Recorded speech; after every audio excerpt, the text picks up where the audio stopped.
vocês um pouquinho sobre o conteúdo da nossa quinzena.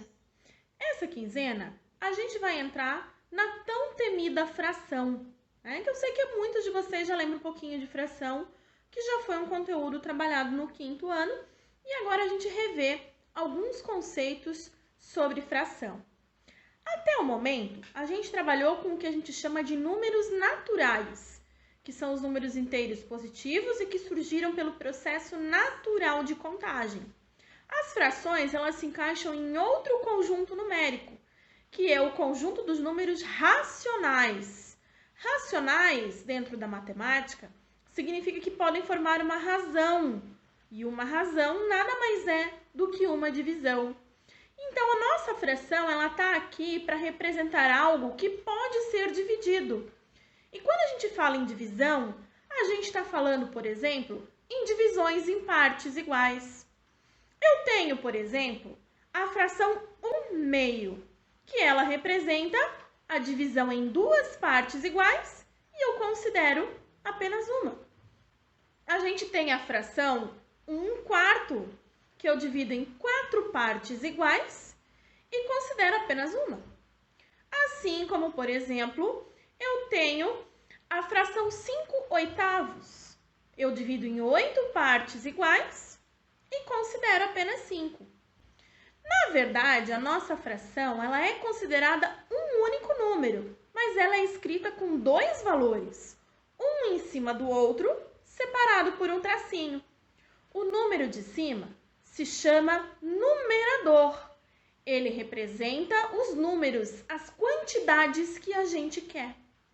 Já o número de baixo, ele se chama denominador. E ele representa a quantidade de partes em que o nosso todo foi dividido, partes iguais.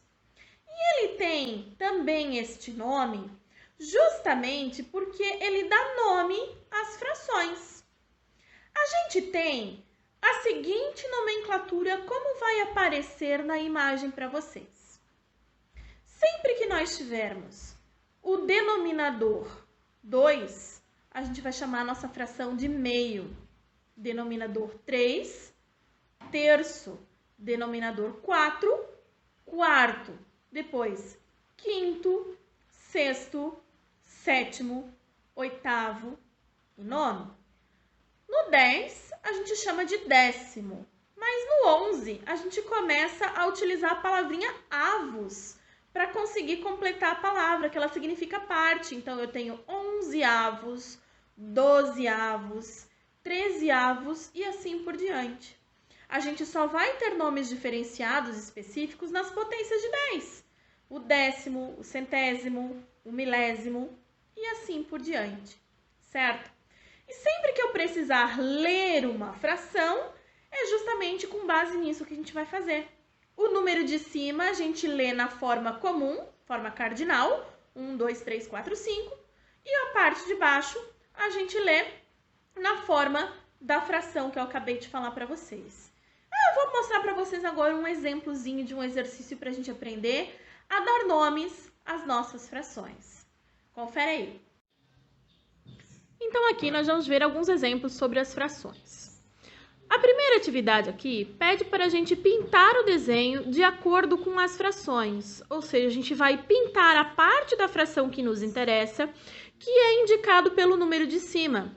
Observe que o número de baixo é o nosso denominador, ele indica o total em que a nossa figura foi dividida. Então, observem, 1, 2, 3, 4, 5 pedacinhos.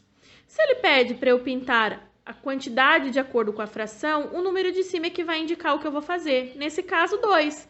Então, eu vou pintar 2 espaços do total de 5 espaços que a gente tem.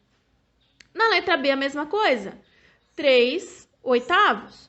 O total de pedaços que a gente tem é 8. E ele pede para a gente considerar apenas 3 partes. Então, eu vou pintar apenas 3 partes dessas 8 em que a figura foi dividida. Na outra mesma situação, 4/6. Me interessam 4 partes das 6 partes em que a figura foi dividida. Então, novamente, a gente pinta as 4 partes pedidas E por último, 7/8. A gente vai pintar 7 partes das partes pedidas.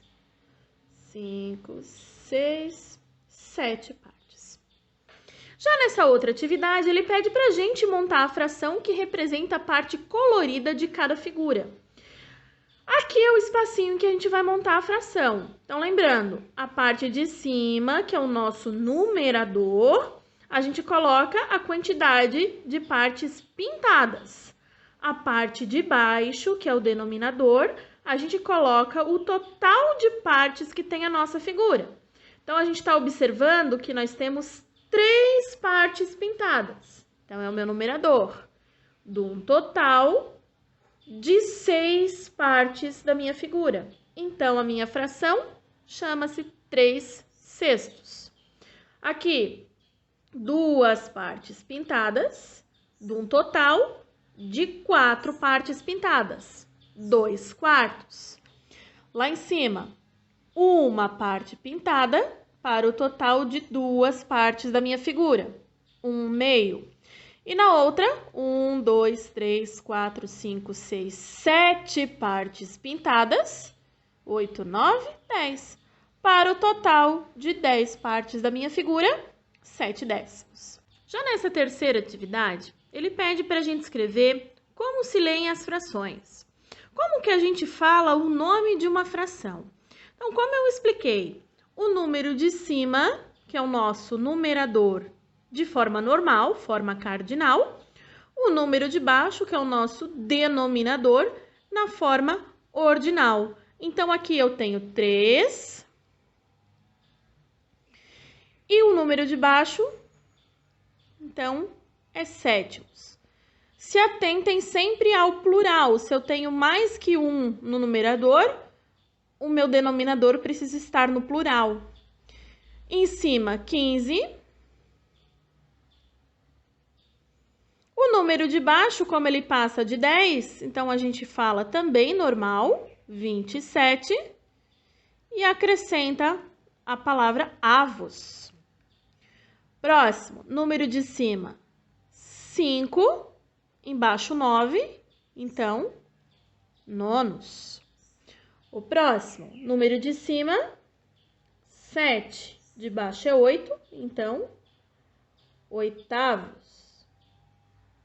Número de cima, 2. Número de baixo é 10, então é décimo. Cuidado com a escrita, décimo é com C, né? Número de cima, 9. De baixo é 100, então, centésimos. Número de cima, 3. Embaixo, acima de 10, então 50, e acrescentamos a palavra avos. E a última, 4, embaixo é 1000, então é milésimos. Dando sequência, a gente vai falar também um pouquinho sobre a utilização das frações no nosso dia a dia, em nossos probleminhas. Porque a gente pode ter a fração para querer encontrar uma parte, sendo que a gente já conhece o total. De outra maneira, a gente pode ter a nossa fração conhecendo essa parte que ela representa. E através dela, a gente busca o nosso total. E a continha é bem fácil de fazer. A fração, ela envolve praticamente 2 operações matemáticas, que é a multiplicação e a divisão. E eu também vou mostrar para vocês como fazer isso através de exemplos. Confere aí. Aqui nós temos exemplos de como a gente pode utilizar a fração para descobrir o total ou para descobrir a parte em que ela representa. E é isso que eu vou mostrar para vocês.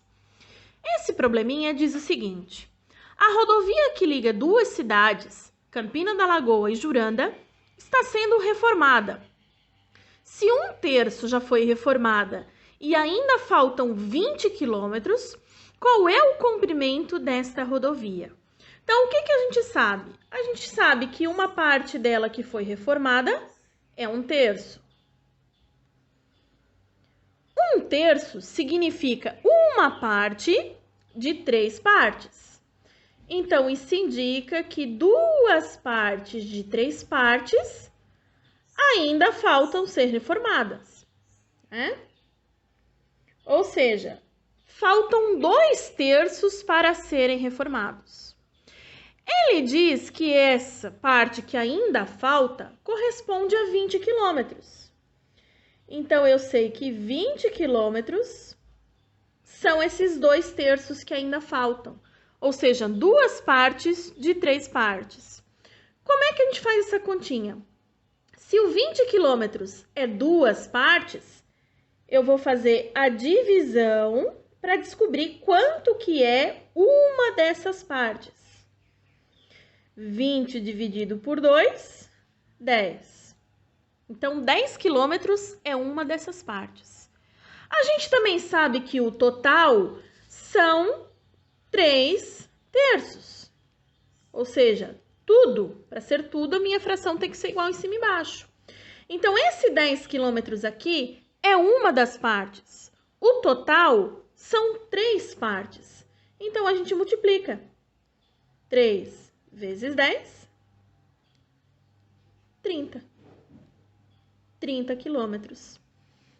Qual é o comprimento da rodovia? Então, a gente sabe que o total da rodovia é 30 quilômetros, o total. Então, a gente partiu de uma parte que a gente conhecia, né? 20 quilômetros, que ele dizia que ainda faltava, dizia que faltava 1/3, e a gente descobriu 2/3, que é a parte que ainda faltava, através da fração inicial. 2 partes, descobrimos quanto que valia uma única parte, e depois multiplicamos por 3 para descobrir quanto que era o total da rodovia, tá? Então, assim a gente consegue descobrir o total sabendo uma das partes. Já nesse outro exemplo, diz o seguinte: Luísa tomou 1/5 de refrigerante de 1.500 mililitros. Seu irmão Luiz tomou 2/3 do que havia sobrado. Qual a quantidade de refrigerante que ainda resta na garrafa? Então, primeiro, a gente precisa saber quanto que vale esse 1/5 do refrigerante que a Luísa tomou. Então, eu quero saber quanto que vale o 1/5 dos 1.500 mililitros que ela tomou. Eu quero saber quanto vale uma parte de 5 partes. Então, se é 5 partes, eu preciso fazer essa divisão por aqui agora. Eu vou dividir 1.500 por 5. Quem não sabe fazer de cabeça, vai fazer lá no seu rascunho. 1.500 dividido por 5 é 300. Como ela tomou uma parte só, ela tomou 300 ml. Isso aqui foi o que a Luísa tomou. Ele diz que o irmão tomou 2/3 do que havia sobrado. Aqui a gente agora vai ter que fazer uma continha de menos para saber o quanto que sobrou.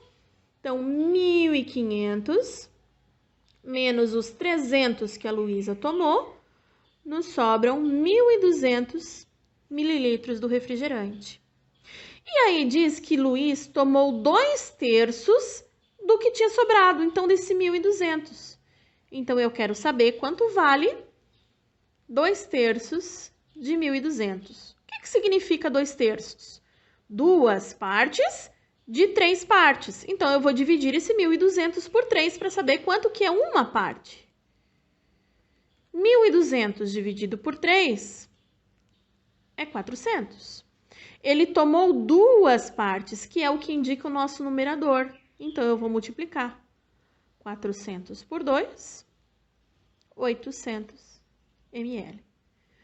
Qual a quantidade de refrigerante que ainda resta na garrafa? Então, aqui a gente tem um probleminha mais complexo, né? Ele pede outras coisas pra gente.